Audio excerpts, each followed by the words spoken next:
Hi friends, cook with নাসিমাতে সবাইকে আবারও একবারও ওয়েলকাম জানাই। প্রতিদিনের মতো আজকেরও একটি নতুন রেসিপি নিয়ে চলে এলাম আপনাদের সামনে। আজকের করে দেখাবো ভীষণই মজাদার একটি স্যালাডও বলতে পারেন, আবার এটাকে একটা রায়তাও বলতে পারেন। এটা হলো নেপালের একটা ভীষণ প্রিয় স্যালাড। তাহলে চলুন রেসিপিটি শুরু করে দিই। প্রথমেই লাগছে এখানে টক দই। প্রয়োজন মতো টক দই আপনারা নিয়ে নেবেন এখানে। এখন এর মধ্যে কিছু পরিমাণ মশলা অ্যাড করব।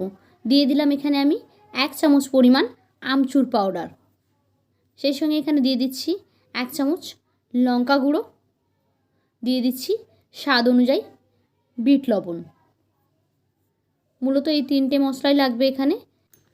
এখন এটা হ্যান্ড উইক্স দিয়ে সমস্ত মশলা আর দইটাকে খুব ভালোভাবে ফেটিয়ে নিচ্ছি।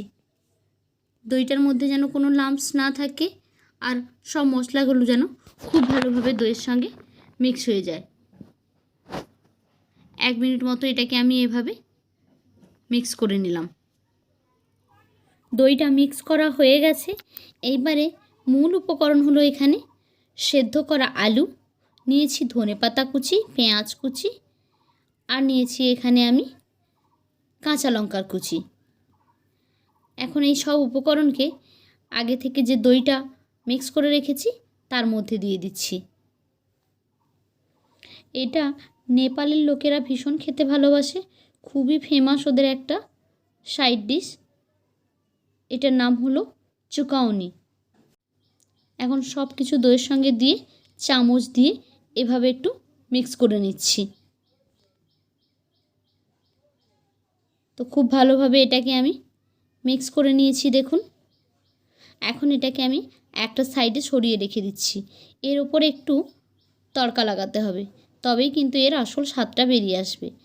একটা পাত্রের মধ্যে আমি দিয়ে দিয়েছি তেল, সাদা তেল নিয়েছি এখানে আমি। আপনারা চাইলে ঘি বা বাটারও ইউজ করতে পারেন। এখন এর মধ্যে দিয়ে দিচ্ছি কিছুটা পরিমাণ কাসুরি মেথি, আর দিয়ে দিলাম 1 চিমটি পরিমাণ হলুদের গুঁড়ো। ব্যাস ফুটে উঠলেই কিন্তু হয়ে গেল। আমি এবার গ্যাসটাকে বন্ধ করে দেব।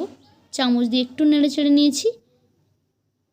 এখন এটাকেই দিয়ে দেব ওই স্যালাডের উপরে। দেখুন রেডি হয়ে গেল আমাদের চুকাউনি। এটা কিন্তু খেতে ভীষণই টেস্টি। তো কেমন লাগলো আজকের আমার এই রেসিপি? যদি ভালো লেগে থাকে তাহলে লাইক, কমেন্ট অ্যান্ড শেয়ার করবেন। আর এইরকমই নিত্য নতুন রেসিপি পেতে আমার চ্যানেলটিকে সাবস্ক্রাইব করে বেল আইকনে ক্লিক করে নোটিফিকেশান অন করে দেবেন।